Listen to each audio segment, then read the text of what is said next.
ఇంకా ఇది కూడా చూడండి, ఎలక్షన్ అనేది రూరల్లో జరుగుతూ ఉంటే టౌన్లో పులివెందుల్లో ఉన్న ఎమ్మెల్యే ఆఫీస్కు, టౌన్లో పులివెందుల్లో ఉన్న ఎమ్మెల్యే ఆఫీస్కు, అవినాష్ ఉన్న ఆఫీస్కు డిఐజీ కోయా ప్రవీణ్ వెళ్ళి ఏమి హడావిడి చేశాడో చూడండి ఒకసారి.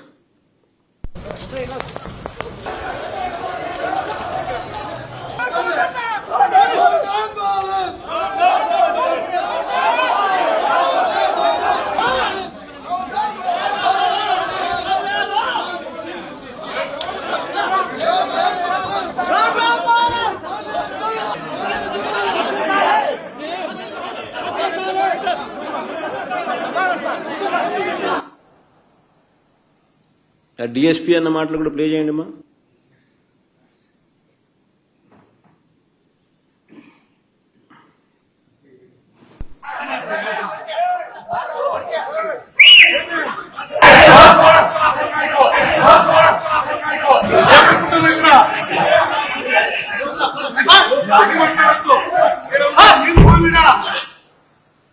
కాల్చి పారేస్తా నా కొడక అంతేనా డిఎస్పీ.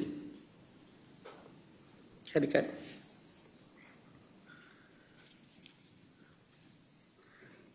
పులివెందుల జెడ్పీటీసీ పరిస్థితులు ఇలా ఉంటే నేనేం తక్కువ తినానంటూ మరో మంత్రి రాంప్రసాద్ రెడ్డి తన నియోజకవర్గంతో సంబంధం లేదు, తన పరిధిలో లేదు, ఒంటిమిట్ట మండలంలోని చిన్న కొత్తపల్లె గ్రామానికి వెళ్ళి అక్కడ బూత్లో ఆయన రౌడీజం.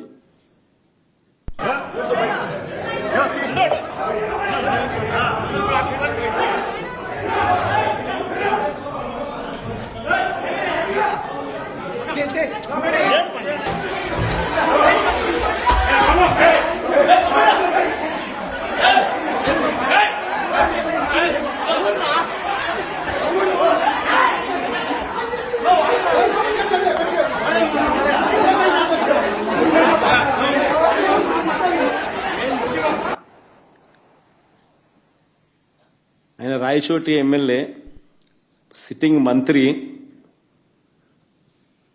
ఒంటిమిట్ట మండలం జెడ్పీటీసీకి సంబంధించి అక్కడ ఆయన చేస్తా ఉన్న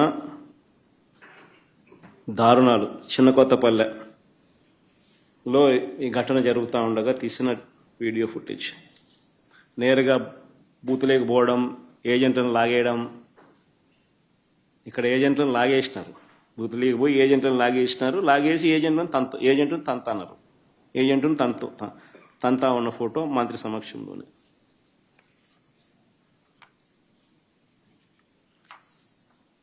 నేను అడుగుతా ఉన్నా ఇదే చంద్రబాబు నాయుడు, అయ్యా చంద్రబాబు, నీకు ప్రజలు ఓటేస్తారని నమ్మకం ఉన్నప్పుడు, నువ్వు నిజంగానే మంచి చేశావు అని చెప్పి నిజంగా నువ్వు అనుకుంటే ఎందుకు ఇవన్నీ చేయాలా? నువ్వు ప్రజలకు మంచి చేయలేదని నీకు తెలుసు కాబట్టి, ప్రజలు నీకు ఓటు వెయ్యరు అని నీకు తెలుసు కాబట్టి, ప్రజాస్వామ్యబద్ధంగా ఎన్నిక జరిగితే నీకు ఓట్లు పడవు అని నీకు తెలుసు కాబట్టి ఈ స్థాయిలో దౌర్జన్యానికి దిగుతా ఉండవు. 2017లో కూడా మీ అందరికీ గుర్తుండే ఉంటుంది, నంద్యాల బై ఎలక్షన్స్ జరిగినాయి. కరెక్ట్గా 2019 జనరల్ ఎలక్షన్స్కు 1.5 year ముందు, నా పాదయాత్ర స్టార్ట్ కాకమునుపు నంద్యాల బై ఎలక్షన్స్ జరిగినాయి. అప్పుడు కూడా ఇదే మాదిరిగానే నంద్యాల బై ఎలక్షన్స్ కూడా మైక్రో మేనేజ్మెంట్ చేసినారు.